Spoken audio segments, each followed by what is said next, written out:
मुसलमानों का सड़कों पर चलना मुश्किल हो गया है। दाढ़ी कुर्ता पहन के जाए, कब कौन किसको मार देगा कुछ नहीं मालूम। सारे जहां से अच्छा हिंदुस्तान हमारा, मुश्किल बहुत है लेकिन रहना यहां हमारा। अगर सब बुलबुलें यह कहकर खामोश हो गई हैं, सब बुलबुलें यह कहकर खामोश हो गई हैं कि कौए के शोर में अब नगमा कहां हमारा।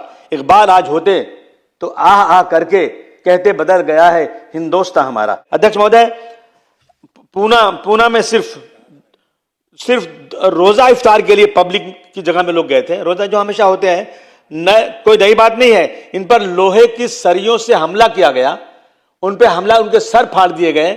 अध्यक्ष महोदय, वहां आज समाजवादी पार्टी के लोग पूना में बैठे हैं आंदोलन पर। अध्यक्ष महोदय, जल्द से जल्द उनको गिरफ्तार किया जाए। अध्यक्ष महोदय, अभी अकोला में अध्यक्ष क्या सहनशीलता खत्म हो चुकी है। अभी ईद के पहले 4 दिन पहले अकोला में एक होटल के पास बच्चे खड़े थे। एक लड़के ने किसी तरफ देखा तो दूसरा ग्रुप कहता तुमने देखा क्यों मुझे जोर से, और चाकू निकाला, उसके सीने में चाकू मार दिया। अध्यक्ष महोदय, मतलब ये सहनशीलता खत्म हो चुकी है। अध्यक्ष महोदय, नांदेड़ में ईद के दिन ईदगाह के करीब एक व्यक्ति मोटरसाइकिल से आ रहा था। ईदगाह में कई हजार लोग नमाज पढ़ते हैं और ईदगाह पहुंचने के पहले उसके मोटरसाइकिल में ब्लास्ट हो गया, आग लग गई और वो शख्स मर गया। अध्यक्ष महोदय, इसकी इंक्वायरी होना चाहिए, क्या हो रहा है देश के अंदर। अध्यक्ष महोदय, सारे जहां से अच्छा हिंदुस्तान हमारा, मुश्किल बहुत है लेकिन रहना यहां हमारा।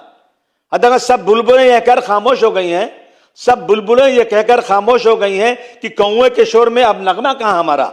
इकबाल आज होते तो आह आह करके कहते बदल गया है हिंदुस्तान हमारा। अध्यक्ष महोदय, लॉ एंड ऑर्डर की सिचुएशन बहुत ही खराब हो चुकी है, सहनशीलता खत्म हो चुकी है। मैं मुख्यमंत्री जी से कहना चाहता हूं कि लॉ एंड ऑर्डर की सिचुएशन सुधारिए। मुसलमानों का सड़कों पर चलना मुश्किल हो गया है। दाढ़ी कुर्ता पहन कर जाए, कब कौन किसको मार देगा कुछ नहीं मालूम।